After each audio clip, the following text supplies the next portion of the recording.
ज़बूर 29। तूफ़ान में खुदावन की आवाज़। ए फरिश्तेगान, खुदावन ही की तमजीद और ताज़ीम करो। खुदावन की ऐसी तमजीद करो जो उसके नाम के शया है। पाक आराइश के साथ खुदावन को सिजदा करो। खुदावन की आवाज़ बादलों पर है।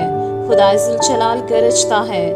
खुदावन दिलदार बादलों पर है। खुदावन की आवाज़ में कुदरत है। खुदावन की आवाज़ में जलाल है। खुदावन की आवाज़ देवदारों को तोड़ डालती है, बल्कि खुदावन लुबनान के देवदारों को टुकड़े टुकड़े कर देता है। वो उनको बछड़े की मानित लुबनान और सल्यून को जंगली बछड़े की मानित कुदाता है। खुदावन की आवाज़ आग के शोलों को चीरती है।